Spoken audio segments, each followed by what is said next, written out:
Now, the reason that this is so significant, aside from the fact that it's new footage, they showed him parking, they showed that he has a distinct car, and I'm going to be very curious if Tyler Robinson's defense is that that's not him, because that's what many people have been saying for months and months and months. That's not him, that's a fake, that's somebody else. I've seen AI-enhanced photos that make it look like it's somebody else. So the question is the defense going to try to claim that this is not him at all? Just when it seemed like the questions around Tyler Robinson were finally starting to calm down, another surprise has everyone talking again. It's the individual in the red t-shirt and the shorts and the shoes. And do you believe you recognize who that person is? Yes. Who is that? I believe that's Tyler Robinson.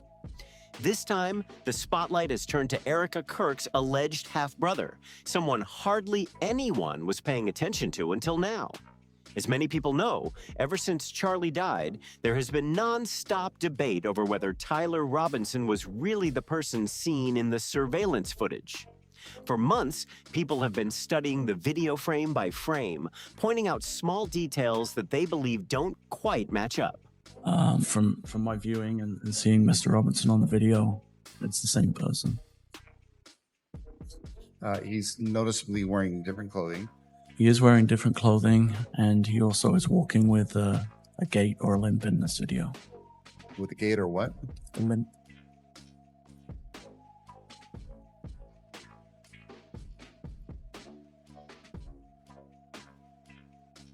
Now, a newly discussed photo has online investigators working overtime because the man in that image, the same person prosecutors identify as Tyler, looks remarkably similar to Erika's alleged half-brother.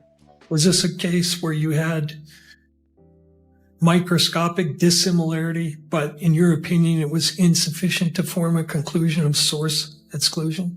No, my conclusion is inconclusive. Just as it says in the appendix, there is a lack of sufficient agreement and sufficient disagreement, so I'm unable to say one way or another. Okay, but I guess my question is, were there points of dissimilarity between the question and the known bullets? Again, there was sufficient agreement and there was not sufficient agreement or sufficient disagreement. People are pointing to the shape of the chin, facial marks, and other features that they believe are surprisingly alike. That has sparked a whole new wave of questions. Is this simply an unbelievable coincidence? Or could it help explain why so many people believe there are still unanswered questions surrounding the official account of Charlie's death? The debate is heating up again, and people are looking at every detail more closely than ever.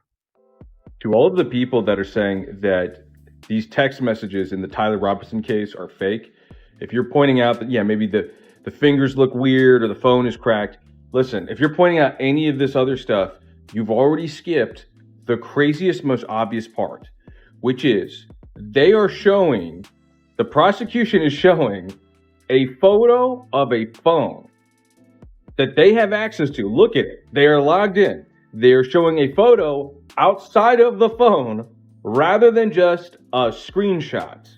Think about that.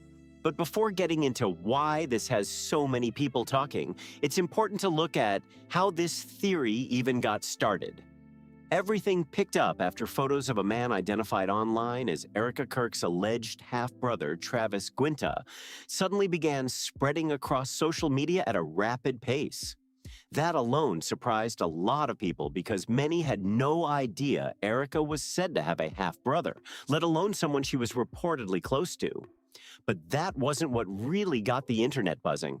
And without belaboring the point, the court can imagine our concern that the media and the state who control this exhibit and the publication of this exhibit in the courtroom as per the court's orders, failed to comply with this court's orders after all of the effort that we made and the court made to make sure that the court balanced everybody's rights, including the rights that we're concerned about, which are Mr. Robinson's. The bigger reason his name took off was because many online users started claiming he looked very similar to the man seen in the stairwell CCTV footage from Utah Valley University on September 10th, 2025, the day Charlie died. From there, the comparisons spread fast, with people closely examining facial features and side-by-side images, arguing over whether the resemblance was just a coincidence or something worth looking into further. From the earliest days of the case, there have been ongoing questions and different opinions about Tyler Robinson's alleged role in Charlie's death. His family has repeatedly said they do not believe Tyler was the kind of person to commit a violent act. While families often stand by their loved ones, they aren't the only ones who have raised questions. Some people who have publicly discussed the case have also said they believe the full story may be more complicated than it first appeared. One example is Candace Owens, who has publicly shared her views on the case. She has argued that, in her opinion, if Tyler was involved, he may not have acted alone. She questioned how someone with limited experience could have known certain details, saying the events seemed unusually organized. Those comments have fueled more public debate, even though they remain opinions rather than established facts. Then the conversation shifted again when people began rewatching leaked courtroom footage, frame by frame. As viewers looked more closely, they pointed to details they believed deserved another look. According to the prosecution's timeline presented in court, the footage shows Tyler Robinson arriving on campus and moving through the area where Charlie was later attacked.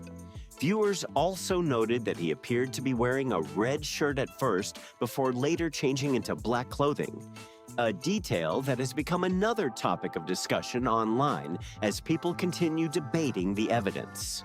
Another part of the CCTV footage has also become a major topic of debate because some viewers believe it raises new questions.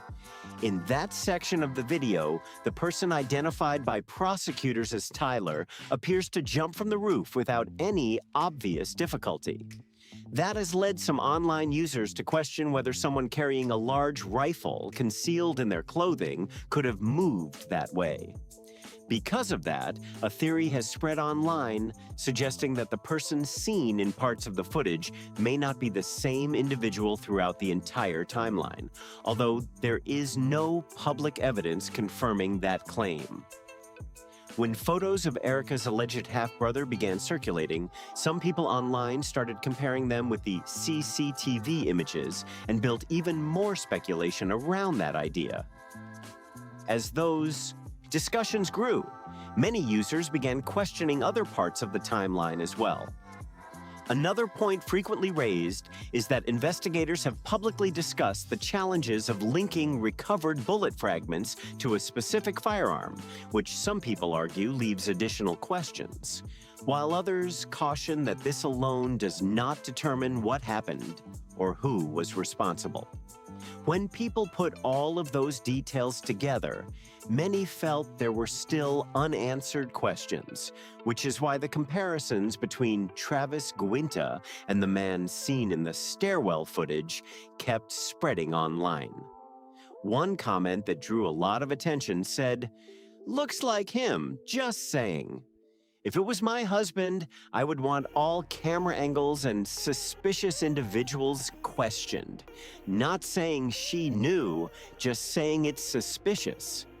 What really pushed the conversation even further, though, was the surveillance footage itself. The video was never intended for public release. It only became widely viewed after it was leaked during the preliminary hearing, and Tyler Robinson's defense team strongly objected to that leak.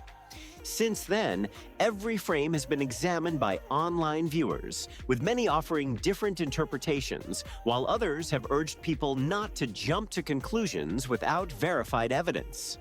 That reaction made sense to many people, but others focused on something different.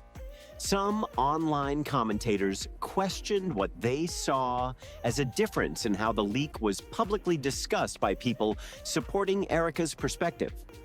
According to those commenters, the leaked footage appeared to reinforce their belief that Tyler was responsible. That led to broader questions online about whether the focus should be on confirming existing beliefs or carefully examining all of the available evidence before reaching conclusions.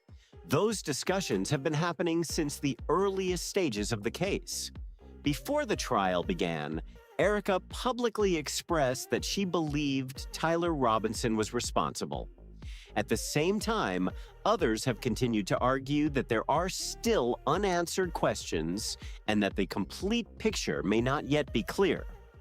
As a result, some people online have wondered whether every possible lead has been fully explored, while others maintain that the evidence presented by investigators supports the prosecution's case. The debate remains active, with strong opinions on both sides. That reaction made sense to many people, but others questioned what they saw as a difference in how the leaked footage was publicly discussed. Some online commentators felt the videos strengthened their existing views, while others argued that a single piece of evidence should never settle such an important case on its own. That sparked a bigger conversation about whether every angle has been carefully examined before drawing final conclusions. Since the beginning of the case, people have continued to debate what really happened. Erika has publicly stated that she believes Tyler Robinson was responsible, while others have argued that there are still unanswered questions and details they believe deserve closer review.